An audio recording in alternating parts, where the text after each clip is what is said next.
¿Qué tal? Muy buenas noches, amigos, bienvenidos. Es martes 18 de enero, están viendo Espacio Abierto, esto es Castilla y León Televisión. Si tienen ustedes entre 60 y 65 años, si tienen también alguno menos, seguramente el programa de esta noche les vaya a interesar. Si tienen algún conocido que también se mueva en esta horquilla, entre los 50 y los 65 aproximadamente, seguramente el programa de esta noche despierte su interés. Y si no se encuentra entre esta horquilla, es usted un poco más joven, pues igual saca alguna conclusión de lo que vamos a abordar esta noche. Vamos a hablar de la jubilación, de esa jubilación, entre comillas, de momento a los 67. Va a ser el tema que esta noche pongamos sobre la mesa con 4 personas que entendemos, saben, dominan y desde luego tienen discurso propio y pueden aportar ideas interesantes sobre este asunto que viene copando la actualidad de las últimas semanas. Esta noche van a estar con nosotros desde la Delegación de Radio Televisión Castilla y León en Madrid, el director general del Instituto Nacional de la Seguridad Social, don Fidel Ferreras. Buenas noches y bienvenido por acompañarnos. Bien, desde Madrid. Buenas noches, buenas noches. Muy buenas noches y le quería dar las gracias por la invitación que han hecho. Pues nada, muchísimas gracias por acompañarnos. También van a estar con nosotros esta noche en este espacio abierto Ignacio Fernández Sobrino, que es el director de Onda Cero y de Antena 3 en Castilla y León. Ignacio, ¿qué tal? Buenas noches. Hola, buenas noches, Eduardo. Gracias por estar con nosotros, como de costumbre. Muchas gracias. También está con nosotros en representación de los sindicatos Ángel Hernández, es el secretario general de Comisiones Obreras en Castilla y León y buen amigo, a pesar de ser del Barça. Ángel, ¿qué tal? Buenas noches. Buenas noches. Bienvenido, gracias por acompañarnos. Buenas noches. Y también para intentar tener esa perspectiva sociológica que consideramos es importante en todo este debate, un habitual de los martes en concreto del informativo de medianoche de Castilla y León Televisión, es sociólogo y profesor de la Universidad de Valladolid, Cayo Sastre. Buenas noches. Hola, ¿qué tal? Buenas noches. Muchísimas gracias por acompañarnos. Muchísimas gracias a vosotros. Bueno, pues lo primero es intentar subrayar algunas ideas, contextualizar, como no, el debate, siempre con cifras, con datos, a través de nuestro informe semanal, que como siempre elabora nuestra compañera Leticia Sánchez. En los próximos 2 minutos y medio contextualizamos el debate en torno a la jubilación de este espacio abierto. El descenso de la natalidad y el envejecimiento de la población, junto con una cada vez mayor esperanza de vida, son la peor coctelera cuando de pensiones hablamos. Si a eso le sumamos la cifra de parados actual, la ecuación no sale por ningún sitio. Según datos de la Comisión Europea, en la actualidad hay en España 4 cotizantes por cada pensionista, pero esa cifra se reducirá a la mitad en 50 años. Entre 2008 y 2060, España crecerá en 6,5 millones de habitantes, pero junto a la población también crecerá la tasa de dependencia en 35 puntos. No habrá problema en los próximos 15 años, pero sí en 50 si no se le pone remedio. A ello se han embarcado todos los países, no solo España. Así está el mapa en Europa. Hasta los 68 años no se jubilarán en Reino Unido a partir de 2046, una reforma que los británicos empezarán a notar en 2024. A los 67 nos jubilaremos en España. Empezarán a hacerlo los que hayan nacido en 1962, como nuestros vecinos de Dinamarca y Alemania. Francia acaba de aumentar la edad de jubilación a los 62. En los 63 está en la República Checa y en 61 en Suecia, aunque hay beneficios para los que lleguen a los 67. El empeño del Gobierno choca de frente con la obstinación en sentido contrario de los sindicatos, que abogan no por aumentar la edad de jubilación y sí la base de cotización, o lo que es lo mismo, que cobremos más, además de integrar en el sistema a las empleadas del hogar y del seguro agrario. Los sindicatos dicen también que en la actualidad la edad efectiva está en los 63 años, que se busque por tanto llegar a la edad legal sin incrementar el tope. En la calle el asunto preocupa y mucho. En 2013 los que ansiaban jubilarse a los 65 tendrán que esperar ya 1,5 meses más. Más de 3 meses los que lo hagan en 2014 y así sucesivamente hasta 2027. En España hay a 1 de diciembre de 2010 5.193.000 pensiones de jubilación, 365.000 en Castilla y León, de un total de 8,7 millones de pensiones. 6 de cada 10 son de jubilación. El texto irá al Consejo de Ministros en menos de 2 semanas y lo único que está dispuesto a modificar el Gobierno es la flexibilidad de la norma para algunas profesiones, como las más duras, y para quienes hayan cotizado 37 años o más.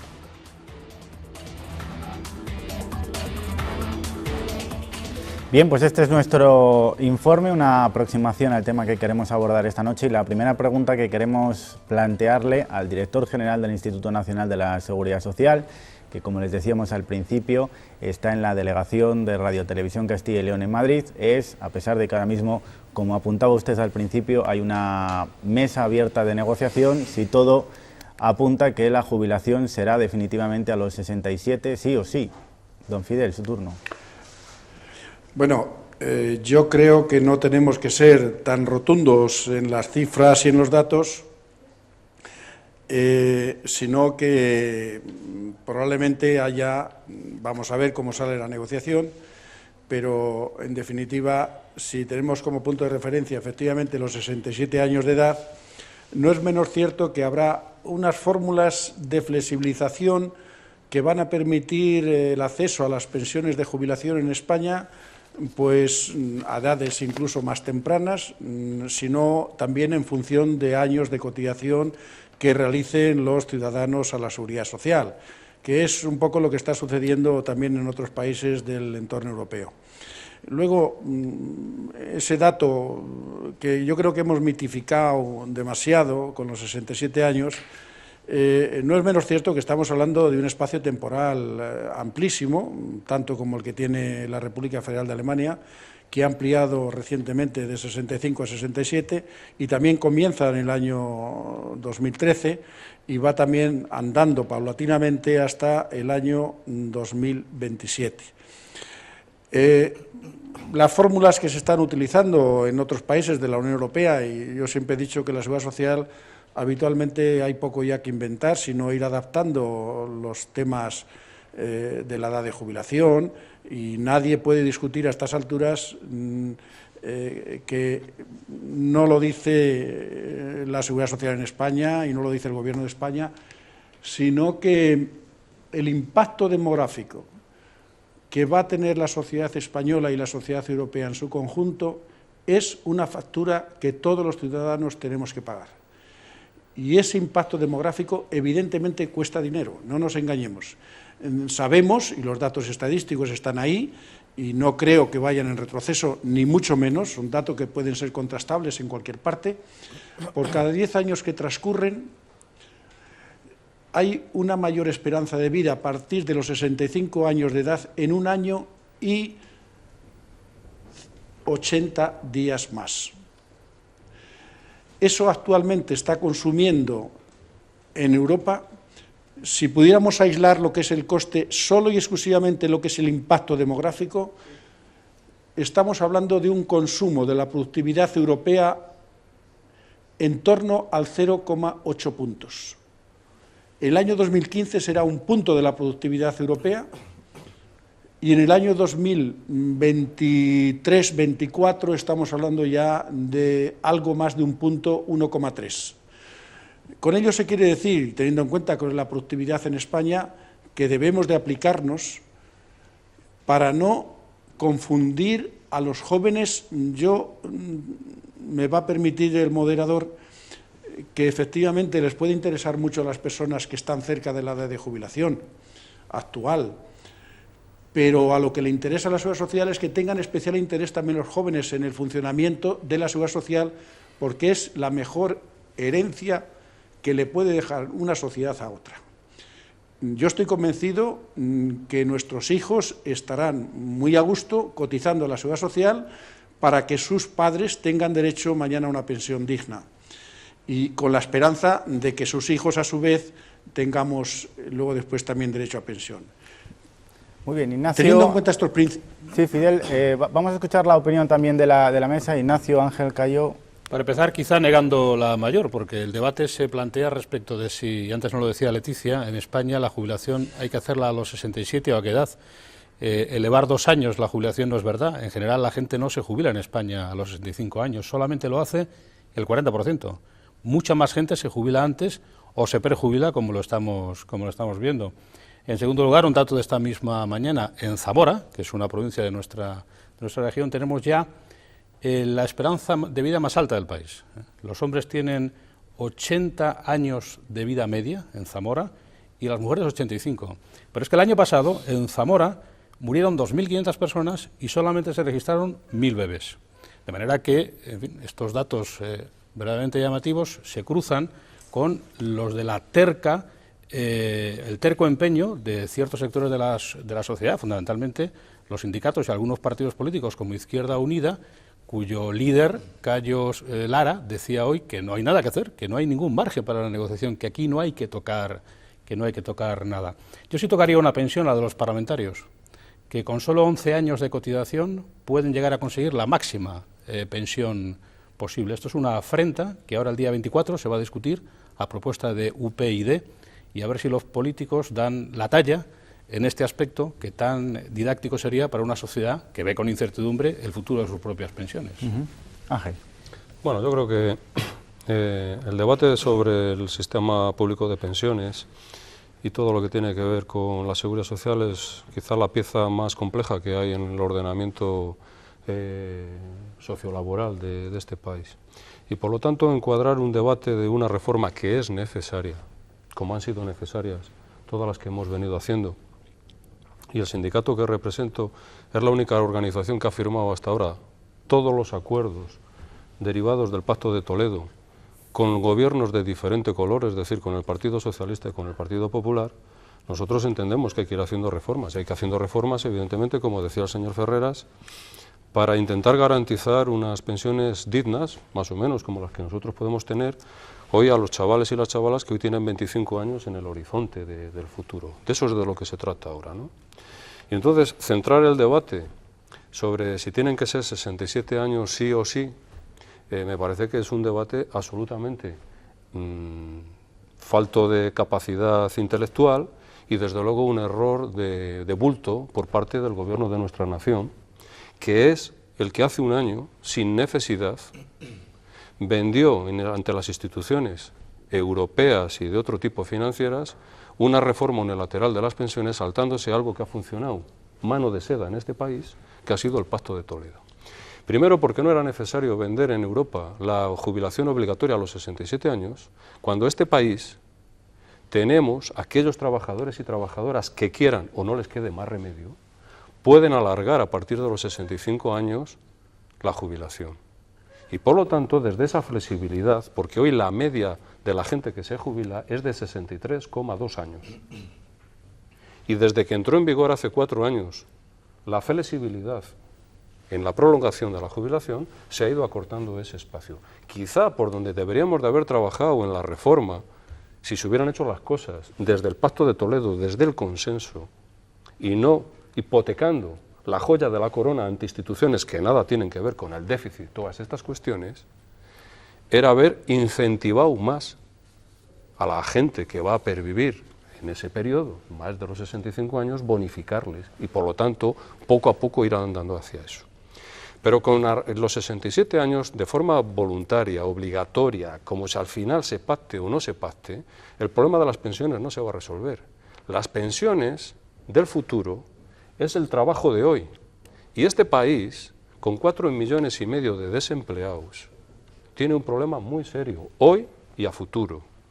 2, las cotizaciones, las pensiones que hoy tenemos son las bases de cotización de la nómina, no nos lo regala el gobierno, aquí nadie cobra nada más que el que tiene una pensión mínima o los que están topados por arriba, el resto es lo que cotizamos, es lo que nos llevamos de nuestra pensión, una parte de nuestra pensión, porque esto es un sistema solidario. Y por lo tanto, también hacer todos los números en la peor de las situaciones, estoy de acuerdo, que es que va a haber una demografía de mayores de 65 años en el año 2050 o en el 2060 del doble de pensionistas que hoy hay. Es verdad, pero también habría que recordar que cuando se hicieron determinadas perspectivas del escenario de hoy, en los años 80 y en los años 90, determinados gabinetes de estudios, siempre ligados a organizaciones que no quieren los sistemas públicos de pensiones, determinados bancos e entidades que por supuesto no voy a hacer aquí propaganda,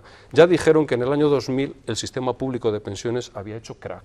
Claro, nadie tuvo en cuenta que aquí van a llegar 5 millones de hombres y de mujeres de otros continentes a trabajar y tampoco está escrito, por lo tanto, que esos efectos demográficos que van a ser verdad puedan ser combatidos con una economía, con más gente trabajando, no solamente los 4 millones que ahora estamos en desempleo, sino con bastantes millones más de personas que estamos trabajando. Es decir, el problema de España a futuro no es si son 65, 67, 63 o 61. El problema es si va a haber trabajo. Y la segunda es, ¿hay algún gobernante hoy que garantice a los trabajadores y trabajadoras de este país que van a tener empleo hasta los 67 años? Me parece que no, porque nos echan de los centros de trabajo con 55, porque somos caros. Cayo. Bueno, yo tengo que decir que la gente está bastante preocupada con el tema, según lo que dicen las encuestas. Ayer se publicó una encuesta que decía, que lo había hecho la consultora esta, ASE, creo que es una compañía de seguros, que decía que el 76% de los españoles estaba preocupado con ese tema, muy preocupado. Si cogemos la última encuesta del CIS, que era de diciembre, el tercer problema era el tema de las pensiones. Cuando se les pregunta a la gente lo que les afecta a ellos directamente, el problema que más les afecta era el tercer problema, las pensiones. Pero el primer problema era el paro, el segundo problema, los problemas económicos, lo que más le afecta, insisto, y luego las pensiones, ¿no? Y cuando le preguntaban qué va a empeorar o a mejorar en el 2011, todos decían que va a empeorar las pensiones, ¿no? El panorama para la gente es desolador. Yo creo que el gobierno se ha atrapado en alguna medida en este problema. Quiero decir, el presidente del gobierno ha apostado por los 67 años, lo ha dicho en varias entrevistas, lo ha firmado, ayer ha vuelto a firmar reformas, son los 67 años y parece que este es el problema, ¿no?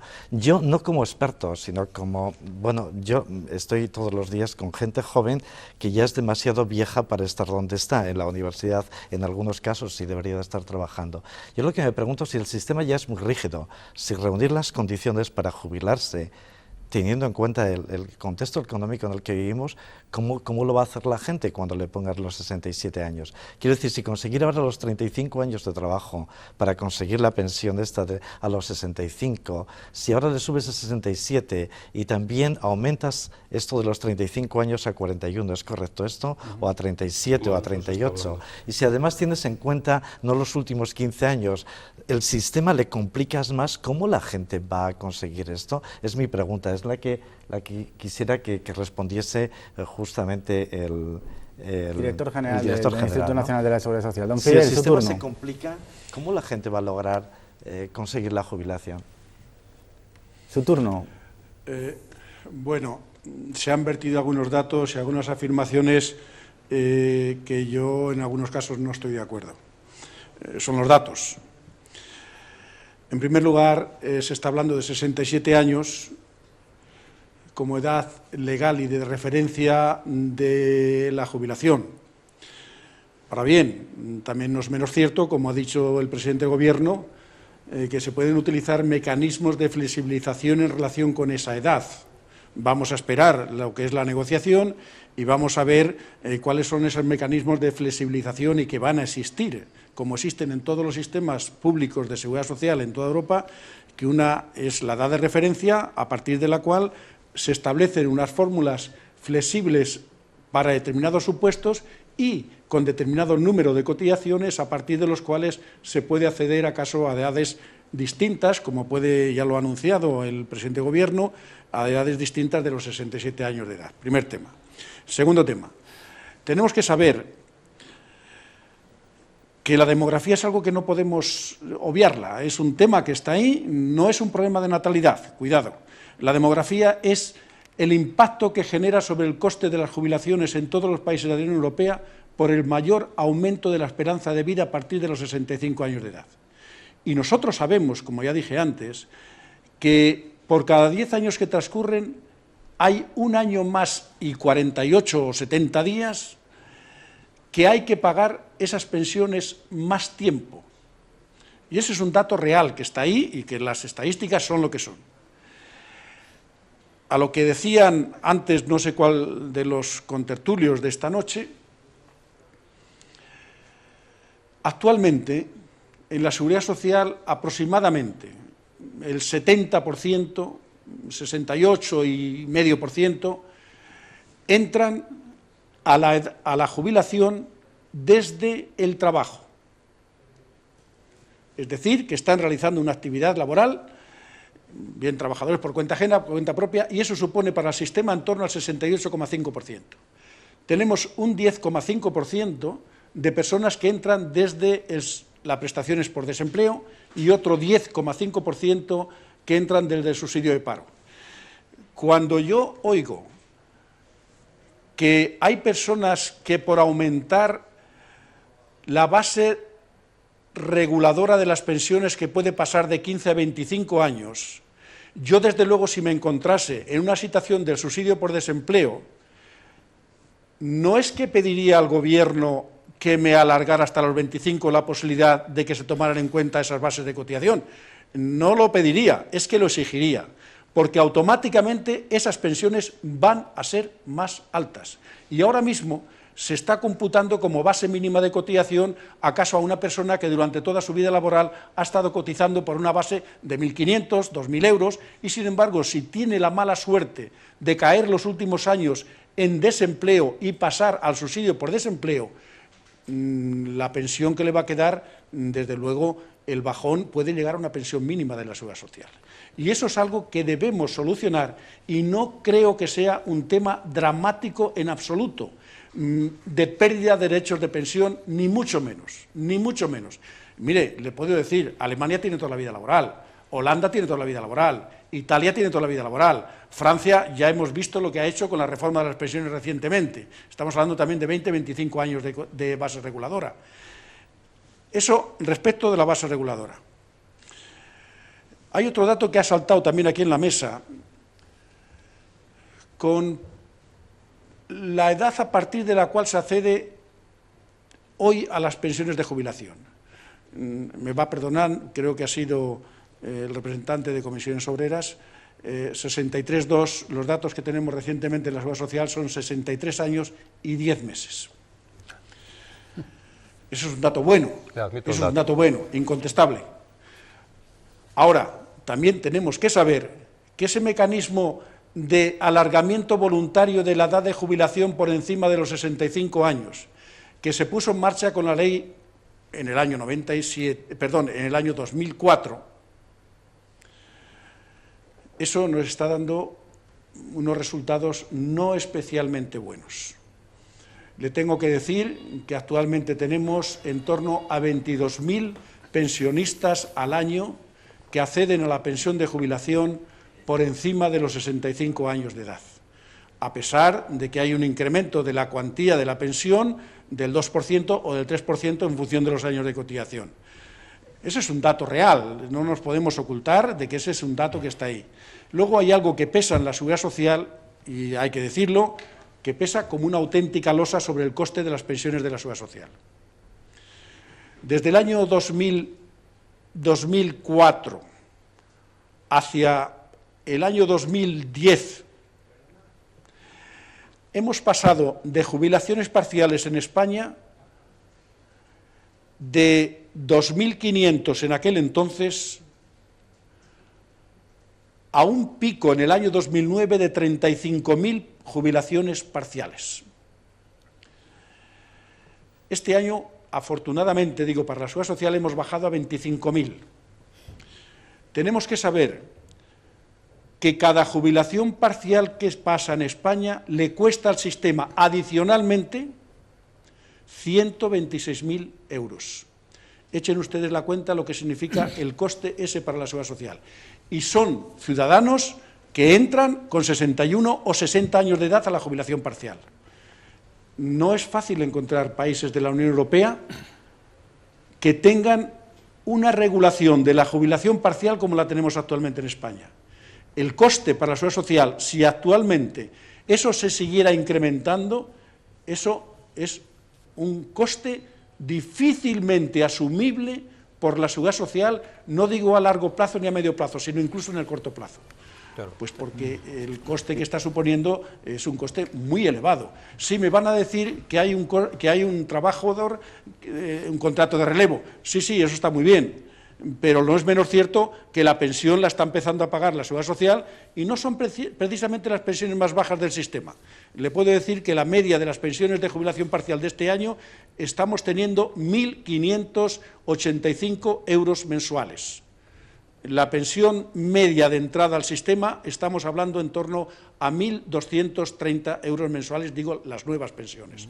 Por lo tanto, hombre, tenemos que tener cuidado con las jubilaciones parciales, que yo sé que rechinan en muchos sitios cuando le comentas esto, pero debemos de saber en los costes que incurrimos respecto de la seguridad social y de la edad y de las pensiones de jubilación. Ignacio. Y aquí en España... El análisis de costes es muy elocuente y es verdad que es un ejercicio que deberíamos hacer porque las pensiones se utilizan también para reajustes, ¿eh? Por ejemplo, acabamos de asistir a un reajuste muy caro en la estructura laboral de las cajas de ahorros que se ha hecho gracias a pensionar a trabajadores muy jóvenes con dinero semipúblico y además enviarlos 2 años al paro para que finalmente el sueldo que no le van a pagar las cajas de ahorros que están en reestructuración se lo acaben pagando todos los contribuyentes con sus impuestos, de manera que, en efecto, al final el tema de las pensiones es un asunto estrictamente cultural, forma parte de la genética de un pueblo y es muy difícil cambiarlo porque está muy acentrado. Yo siempre recuerdo el caso, y yo creo que en Castilla y León podemos enorgullecernos, y el ministerio en el que trabaja el director general lo premió por ello. El burgalés director del Hotel Moderno de Madrid es el español que más años ha cotizado, tiene 89 años, no se quiere jubilar, lleva 60 y tantos años cotizados, y bueno, pues yo creo que personas de esta naturaleza debieran ser puestas como ejemplo de un mundo cambiante en el que hay que trabajar cada vez más. El problema es que tanto los políticos como los agentes sociales, como en general los medios de comunicación, no nos atrevemos a mencionar la bicha. El sistema de reparto actualmente en España ya no va a servir en el tiempo futuro. Tenemos que ir dando pasos a un nuevo sistema que es el sistema de capitalización, que es un sistema de reparto de pensiones que utilizan algunos países modernos y que ha demostrado su eficacia en numerosas oportunidades. El problema está, al igual que le pasó al boom inmobiliario, es que en España, desde mi punto de vista, la fiscalidad estimulada tampoco acompaña a este tipo de cosas, porque el Gobierno lo que hace es fomentó durante un largo tiempo el status quo español, que los españoles se compraban una vivienda porque desgravaban la renta. Y decía, claro, pues es que si pago un alquiler estoy tirando el dinero. Y ahora estamos fomentando los planes de pensiones. Los planes de pensiones es lo único que prácticamente desgrava en la declaración de la renta. Pero los planes de pensiones son sumamente caros. Yo el otro día leía un estudio respecto de lo que cuestan, lo que comisionan las entidades gestoras de los planes de pensiones, y es una barbaridad. El ahorro del español medio que quiere ser dirigido hacia su jubilación no puede hacerlo, porque en realidad si deja el dinero en un plan de pensiones solamente lo rescata en caso de jubilación, de enfermedad grave o de paro prolongado, y además tiene que pagar unas comisiones muy altas por ellos. Tenemos que recordar que los planes de pensiones internacionales son financiadores netos de muchas actividades. Esto célebre de que hay un plan de pensiones de viudas americano que acaba salvando la fábrica de la General Motors. Por lo tanto, la auténtica reflexión es, ¿este sistema de reparto que tenemos en España y otros países occidentales sirve? ¿O tenemos que ir dando pasos para que quien ahora tiene la suerte a los 25 o 30 años de contar con un contrato sepa que no solamente lo que cotice le va a valer para cuando se jubile, sino que también lo que ahorre y el Estado estimulando al ahorro va a ser de utilidad? Porque si no nos estamos engañando. El sistema de reparto sirve cuando hay algo que repartir. Cuando tienes más a repartir que lo que realmente está repartiendo, no vale para nada. Y no nos engañemos, que esta es la realidad. Bueno, yo creo que esto tiene muchas aristas, ¿no? Claro, el señor Ferreras está hablando siempre de costes.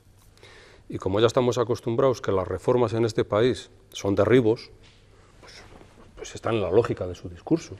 Pero claro, a mí me gustaría que el señor Ferreras nos dijera qué piensa hacer el Gobierno para incrementar los ingresos en el sistema público de pensiones.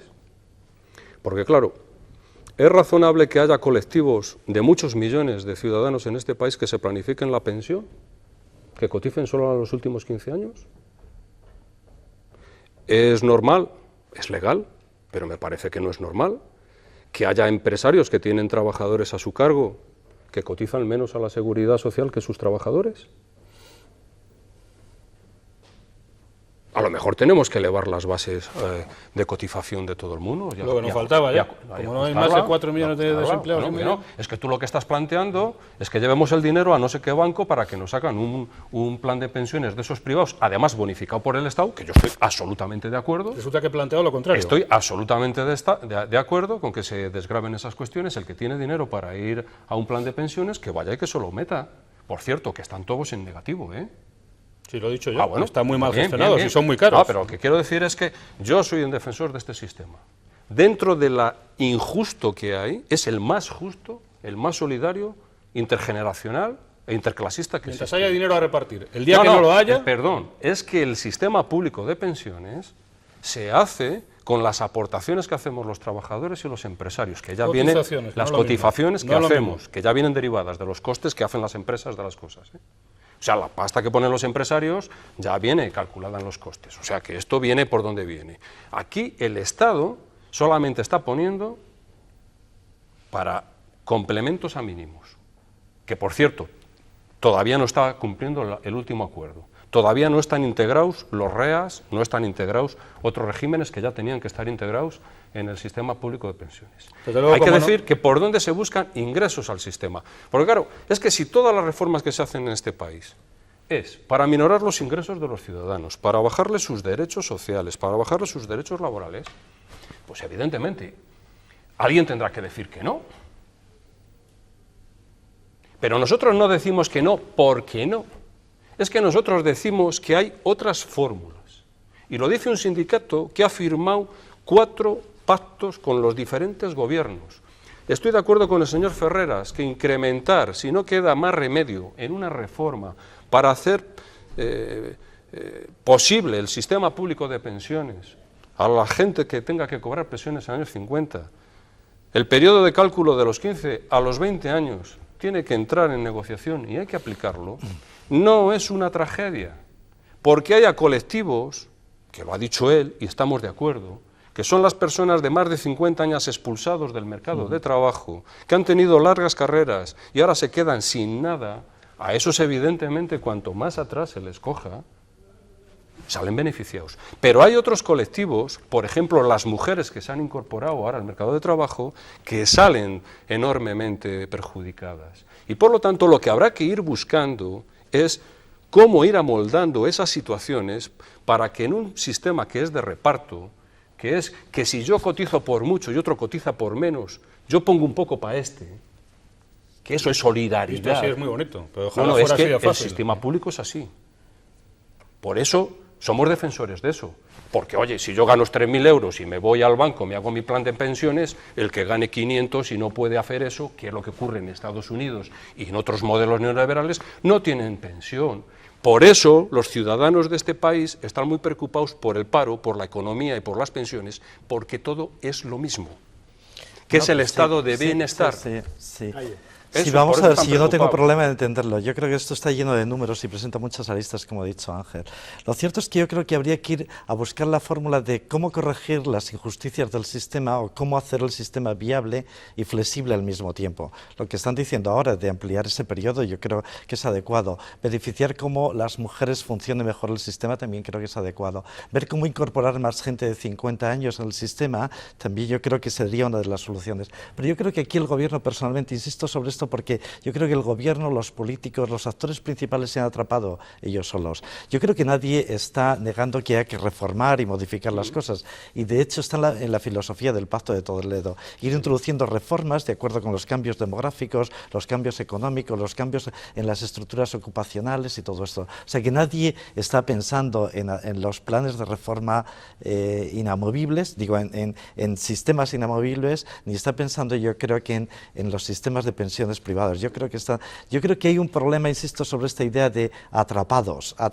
y que hace difícil solucionar el problema. Voy a poner un ejemplo. Yo creo que el gobierno el problema que tiene es que durante años ha venido diciendo que no iba a tocar estos temas nunca, que no iba a reformar, que había pensiones para todo. Yo creo que los gobiernos este gobierno se ha comportado como una especie de centro comercial, ¿no? Estaba siempre abierto y lleno de ofertas. Y ahora, bueno, pues las cosas han cambiado, tiene que introducir mejoras y entonces se ha fijado dos hechos, 67 años y ampliar el periodo de de cotización, ¿no?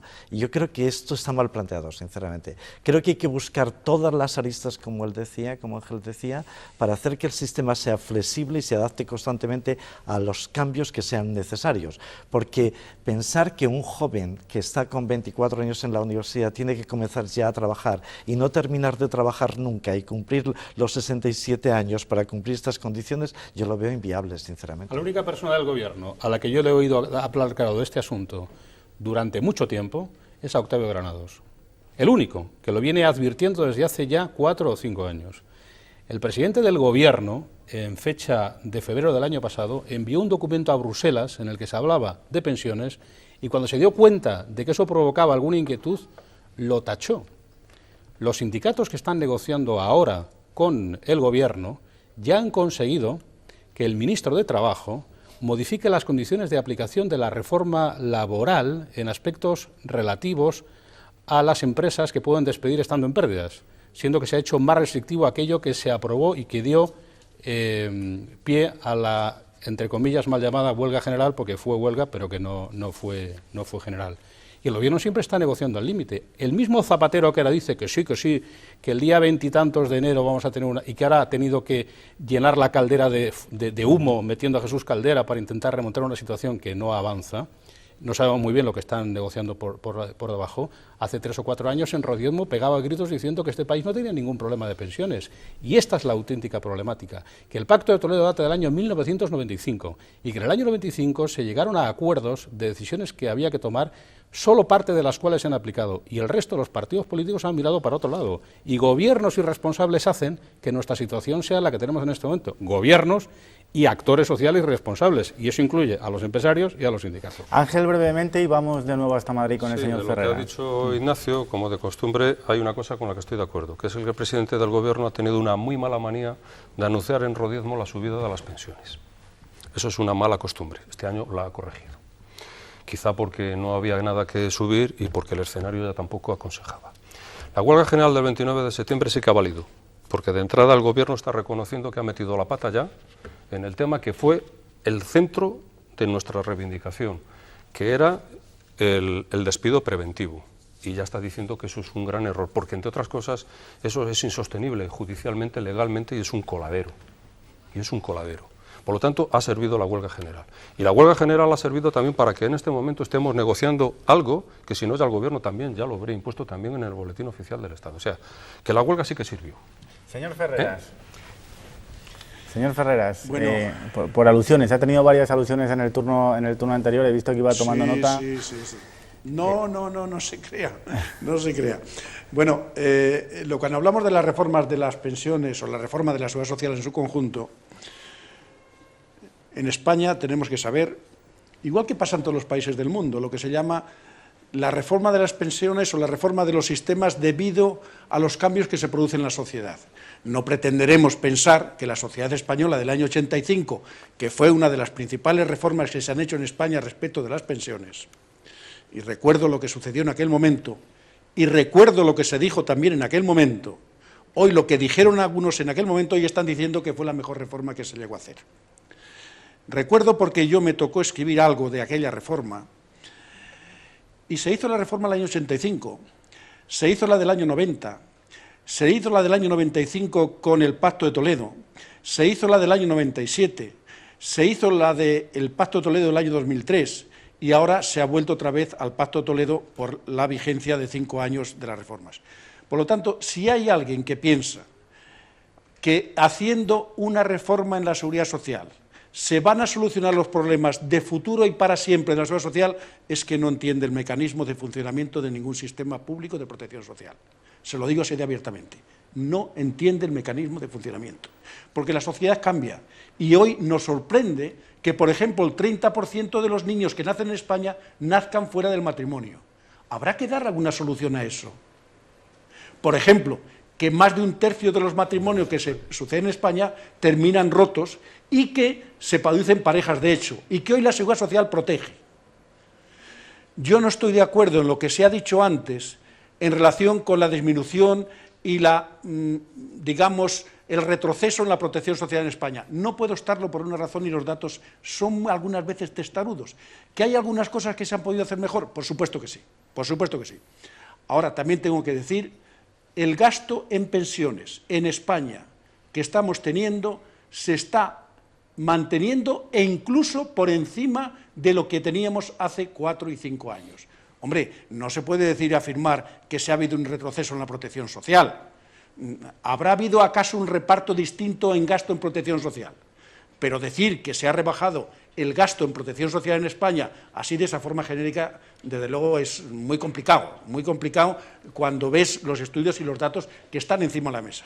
Yo estoy de acuerdo con el representante de Comisiones Obreras, señor Hernández, pero hay que decirlo abiertamente.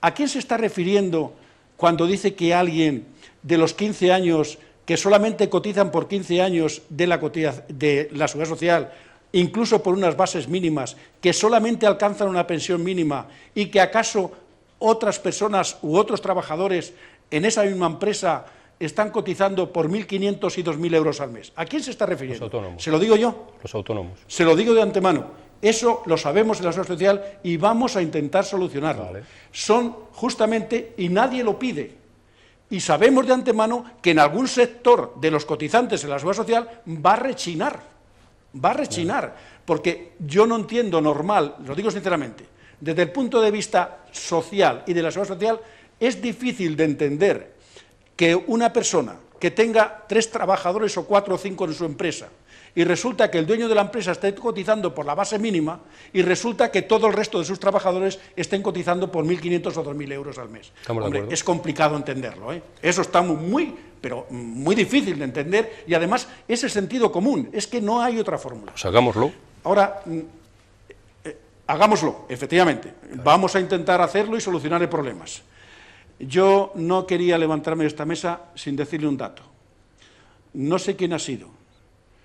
No estoy de acuerdo que el sistema de capitalización en España deba sustituir al sistema de reparto.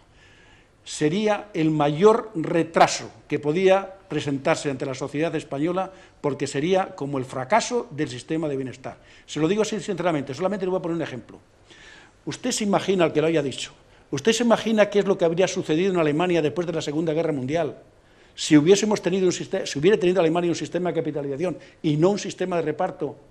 ¿Cómo habría podido financiarse con la quiebra absoluta y total de todos los fondos de pensiones que hubiesen existido en aquel momento? No podrían pagar las pensiones. Sin embargo, con el sistema de reparto sí que pudieron seguir pagando las pensiones que había antes de. Otro dato. No sé si sabrán que en el año 2009, en toda Europa, todos los fondos de pensiones perdieron no menos del 20,3% de su capital nominal. Las personas que se jubilaron en ese momento han perdido el 20,3%. Nunca ha pasado en la Seguridad Social en España, nunca. Y de luego no queremos que pase. Otra cosa muy distinta, que el sistema, digamos, de capitalización sea complementario, porque la Seguridad Social, en algunos supuestos, no llega a mantener el nivel de activo cuando se pasa a pasivo. En los niveles altos de la remuneración eso no sucede. La Seguridad Social no lo hace ni lo va a poder hacer, porque no hay ningún sistema en ningún país del mundo que le garantice de pasivo en determinados niveles de renta altos su poder de adquisitivo después cuando pasa a pasivo. Eso no. Ahora, sí lo puede a través de los fondos de pensiones. Les recuerdo algo que ha puesto el Pacto Toledo últimamente. Habrá que generar un modelo amable de funcionamiento de los sistemas de capitalización o de los sistemas complementarios, y hay algunas cosas que muchas veces no entiende uno fácilmente, como a través de la negociación colectiva, que es un cauce bastante habitual, que se puedan establecer fondos de pensiones a través de la negociación colectiva. En España no ha funcionado y sigue sin funcionar. Y no es difícil entenderlo. En otros países eso sucede y pasa. Se vuelve otra vez a reiterar en el Pacto Toledo. Igual que se vuelve a reiterar en el Pacto Toledo que no puede haber un tratamiento fiscal mejor de respecto de los fondos de pensiones privados o capitalización mejor tratados que respecto de las cotizaciones en la seguridad social. Yo creo que es un equilibrio que hay que agradecer y que eso se haya conseguido, que los partidos políticos se hayan puesto de acuerdo.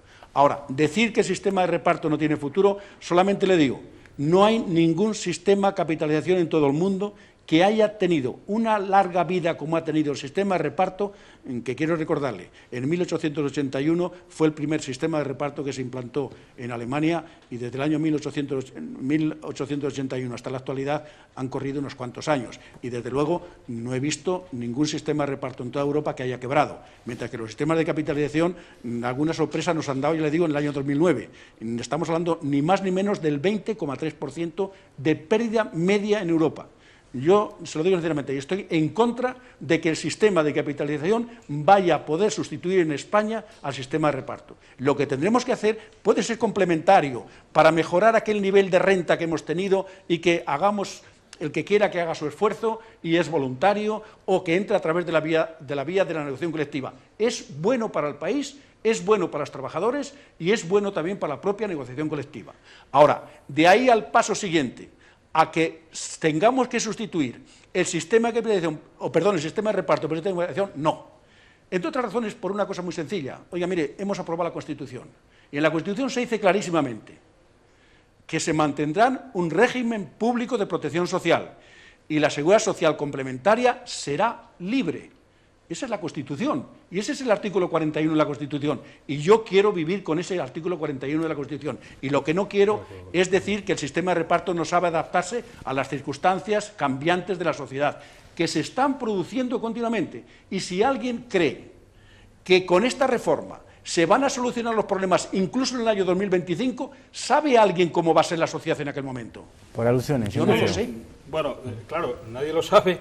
Y usted sabe perfectamente que la reforma que están poniendo en marcha ahora tampoco va a tener mayor validez, entre otras cosas porque dice que hay que hacerla cada 5 años, de manera que desecha de antemano la opción de complementar. Cada 5 años hay que retocar el reparto sobre la capitalización. Me alegra también que se retrotraiga a la Alemania de la posguerra para explicar un momento como el actual, como si no hubiera llovido desde entonces. Aunque no está mal que el gobierno de España ponga como ejemplo a Alemania, aunque sea en estas cosas. Yo no digo que la capitalización sustituya completamente al reparto.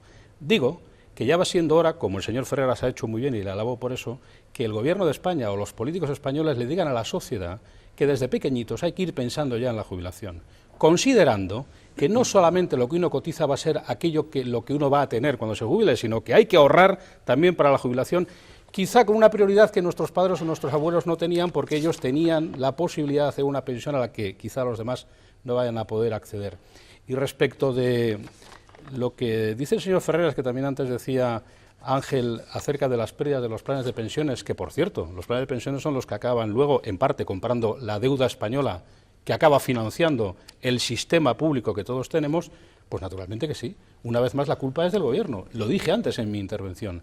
De lo que se trata es que haya estímulos fiscales para que la gente a los 25 y a los 30 años ahorre para su jubilación, que puedan constituirse en depósitos que no coticen, porque los planes de pensiones por lo general invierten en activos financieros de naturaleza variable, incluso aquellos que son planes de pensiones de renta fija. La gente dice, lo voy a meter en renta fija. Pues no, mire usted, la renta fija también cotiza, como desgraciadamente sufrimos todos los españoles día a día en nuestros bolsillos cuando pagamos la deuda. Por tanto, dejemos de hacer frases fáciles para la galería, para resolver la siguiente elección, que es la que tenemos dentro de 3 años, y hablemosle claro a la gente. Con lo que se cotiza no va a haber suficiente, va a haber que ahorrar. Y así como para la generación de los 80 o de los 90, para los matrimonios que se casaban, la prioridad era comprarse una casa, ahora igual hay que pensar que uno no se va a poder comprar una casa y que va a tener que alquilarla y que además va a tener que dedicar todos los meses una parte de sus emolumentos a ahorrar para la jubilación. Y ojalá eso el gobierno sepa estimularlo fiscalmente y no solamente los planes de pensiones que en efecto pueden arrojar pérdidas, aunque también pueden arrojar lo contrario. Ángel, un minuto. Sí, estoy de acuerdo con el argumentario que ha hecho el señor Ferreras de defensa del sistema público de pensiones y de los sistemas privados como un complemento al sistema público para aquellas personas que se lo puedan permitir. Y sería bueno que el señor Ferreras, que seguramente es el que más sabe de todos nosotros de este tema, creó que el fondo de reserva, que es amplio en este momento y afortunadamente del fondo de reserva del sistema público de pensiones, tiene invertido en compra de deuda pública un montonazo de cientos de miles de millones de euros. Es decir, que es el propio sistema público de pensiones el que está contribuyendo también a sostener esto. Porque claro, yo tengo recursos, además de cotizar o no cotizar, o cotizar poco al sistema para llevarme unas pelillas, que no me va a solventar esto. Yo que tengo pasta lo meto en una compañía de seguros, en un banco, etcétera, y además me desgrava, pues oiga, a lo mejor a algunos la operación les es redonda, aunque ahora los números estén siendo negativos. Pero yo no estoy hablando de esa gente, yo estoy hablando de la persona que gana menos de 1.000 euros y que cuando llegue a la edad de jubilación necesita tener una garantía del Estado de que va a tener unos mínimos suficientes, entre comillas, de supervivencia. A mí toda esa otra gente me parece que, como decía muy bien el señor Ferreras, una vez cumplido el artículo 41 de la Constitución, oiga, como si se quieren comprar un banco. Ese es su problema. Bueno, esta semana también hemos salido a la calle en diversas provincias de nuestra comunidad para recopilar su opinión sobre este asunto. Como decimos siempre, desde luego es simplemente un testimonio, no tiene ninguna validez empírica, pero esto es lo que ustedes opinaban. Hay trabajos que no puedes hacer. ¿Qué va a pasar con esa gente? Esté trabajando en albañilería. Debería de ser opcional el que una persona se pudiera jubilar a los 65 o más. Está bien que pongan para trabajos que no sean muy cansados, como banqueros, oficinistas, pueden estar hasta los 67 perfectamente delante de un ordenador sentado. Pero gente como los de la obra o lo que esté siempre trabajo muy físico, a esa gente no le puedes pedir que a los 67 años estén trabajando. Mal, ¿qué me va a parecer? Sobre todo lo de que se tienen que cotizar hasta los 40, tienes que tener años, tienes que estar trabajando toda la vida. Y tal como está la vida es complicado estar toda la vida trabajando. Las pensiones no contributivas tenían que ir con cargo al presupuesto nacional, no a cargo de la seguridad social, de lo que hemos estado cotizando. Y esa es la pega, solo con que quiten esos 3.000 o 4.000 que hay de no contributivas, que resulta que tenemos que estar pagando unos porque otros no han trabajado. La calle siempre con mucho sentido común. Señores, nosotros vamos a hacer una brevísima pausa para la publicidad, regresamos rápidamente aquí en Espacio Abierto con los titulares de este programa en torno a la jubilación.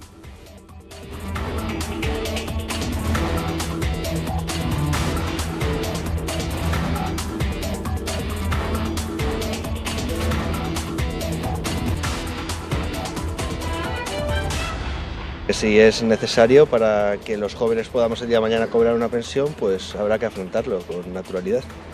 A mí muy mal. Me parece que los 65 años es una edad ya buena para descansar a la gente que trabaja tantos años. Uy, de cojonudo. Para que trabajen, para los jóvenes eso viene de miedo. Porque así se incorporan más tarde. Los que llevamos de los 13 años trabajando, vamos, de pena. Muy mal. Porque los que están en una oficina muy bien, pero los que están en un andamio, te puedes imaginar, o el que tenga que estar picando.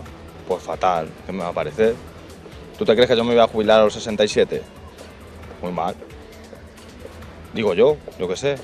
¿Tú qué opinas? Piden que sea 40 años trabajando, no creo yo que vayan a trabajar muchos con 40 años, porque si a los 40 años están sin trabajo todavía fijo, imagínate cuántos años tienen que estar trabajando, hasta los 80 entonces. Pues a mí no me atañe ya porque tengo más, no sé qué decir, a algunos les vendrá bien, a otros mal, es muy complejo el tema este. Pues eso mismo opina Cayo Sastre. Vamos ya con los titulares, Cayo. Pues sí, yo coincido en parte con algunas de esas opiniones. Quiero decir, vuelvo con la idea principal para cerrar. Esta es la idea. No sé por qué el gobierno se ha metido en esta historia de los 67 años. Y creo que el señor Ferrer se ha equivocado por algún lado cuando ha tratado de contarnos que ponemos en cuestión, o alguien pone en cuestión el sistema público de pensiones. Nadie está hablando de esto. Por otra parte, otra de las ideas es que la gente piensa que hay que reformarlo. Pero va a solucionar, él mismo ha dicho, el señor Ferreras, bueno, ha puesto algunos ejemplos de cambios importantes, como aquellos matrimonios que los hijos, no sé qué ejemplos ha puesto, pero algunos relacionados con estos cambios demográficos. Pero lo cierto, yo me pregunto, ¿los 67 años va a solucionar el problema? Es lo que yo quiero que me expliquen como ciudadano por qué los 67 años va a solucionar el problema. Creo que se necesitan cambios, es mi opinión, y la gente aceptaría esto, cambios de carácter global en el sistema educativo, en el trabajo. No os olvidéis de que cada vez los jóvenes van a tener carreras más fragmentadas. Entonces, por lo tanto, esto es algo que se llama, o la literatura académica lo llama el fin del trabajo. Ya no existe ese trabajador que estamos pensando que está durante 40 años trabajando en lo mismo. Por lo tanto, ¿por qué los 67 años? ¿Por qué han decidido entrar en esta especie de juego extraño para no solucionar nada? Y sobre todo quería decir, los políticos en este caso y los del Pacto de Toledo, no me puedo ir sin decir esto, pues se han puesto todos de perfil porque claro, en este sentido yo critico a los políticos porque han engañado un poco a la población. Nos contaron que la política era un gran supermercado lleno de ofertas y ahora desaparecen cuando no hay ofertas. Tenemos un titular, Ángel, un titular, Ignacio, por favor. Era una intervención que le debíamos a Cayo. Reformar sí, para seguir manteniendo un sistema público de pensiones que tenga un horizonte de pensión como la que más o menos hoy hay de ratio, que es que cuando un trabajador hoy se jubila, la primera pensión que recibe es más o menos el 80% de su nómina. Y por lo tanto, el problema del sistema público de pensiones es que haya trabajo de calidad y que se cotice más a la seguridad social como consecuencia de que los salarios de este país, por una elevación de la productividad en base a tecnología y no a recortes de derechos, haga posible que tengamos pensiones y un salario mínimo como nuestro entorno europeo. Hay que recordar que en nuestro entorno europeo, un país intervenido, que es Irlanda, tiene 1.200 euros de salario mínimo interprofesional y España tiene de 600 euros. Ignacio. Por hacer un titular, es un asunto grave. Ojalá que desmintamos el hecho de que en España nunca perdemos la oportunidad de perder una gran oportunidad. Y esto es una gran oportunidad. Señor Ferrera, su turno titular. Le pido máxima brevedad porque nos van a echar esta noche, nos van a jubilar. Bueno, yo solamente una puntualización con lo que ha dicho un oyente. No, uno de la calle, sí. Que es un tema grave en lo que se ha dicho ahí. Que las no contributivas, que las pagan las cotizaciones de la Seguridad Social. Nosotros tenemos pensiones no contributivas en España de 443.000 ciudadanos. Eso todo va con cargo a los presupuestos generales del Estado. Todo, absolutamente todo. Una puntualización. Yo tengo que decir que las reformas de la Seguridad Social, y más esta reforma, más que ninguna probablemente, no es como una consecuencia de una situación de crisis económica que tenemos que necesariamente hacer esa reforma y no otra. No. El hecho real, todos los institutos demográficos de Europa, es que todos, yo no conozco ninguno, y le digo sinceramente, lo seguimos con cierta, pero exquisitos en el tratamiento, a ver cuáles son los datos que nos están sacando continuamente sobre cuál es la evolución demográfica en toda Europa. Y hay un dato que es muy tozudo, que la sociedad del año 90 no es la sociedad del año 2010 con la esperanza de vida que tiene. Hombre, que el trabajo no va a ser, mire, yo no sé si será el trabajo o no va a ser el trabajo como ahora mismo está, probablemente no, pero lo que sí es cierto es que tenemos un número de pensionistas que sabemos ya cuáles van a ser, porque están aquí y han nacido, y a esas ciudadanos tenemos que dar respuesta como garantía de sus pensiones en un sistema de reparto, y yo confío plenamente que el sistema de reparto, y también le tengo que decir, peor que estuvo el sistema en el año 1985, desde luego le aseguro que no está ahora. Yo lo viví en aquel momento y le aseguro que el sistema de reparto en aquel entonces, en el año 1985, si no determinados contenidos en relación con la edad de jubilación, en relación con las pensiones de viudedad, en relación con el fondo de reserva de 65.000 millones de euros que tiene actualmente, etcétera, etcétera. Hombre, el Pacto de Toledo ha valido para algo, yo creo. Muy bien, don Fidel Ferreras, lo he dicho, director general del Instituto Nacional de la Seguridad Social. Muchísimas gracias por habernos acompañado esta noche desde la capital de España. Muchas gracias a ustedes por la invitación. Muy bien, muchísimas gracias también a los presentes. Complicado hoy con los titulares, lo habéis puesto, ¿eh? Gracias a todos. Gracias, Cayo, gracias, Ángel, gracias Ignacio. Señores, nosotros nos vamos. Esperemos que este programa haya sido de interés. Ya saben, regresamos aquí en Espacio Abierto, en Castilla y León Televisión, el martes de la semana que viene, eso de las 11 menos cuarto. Les esperamos. Hasta entonces, que pasen buena semana.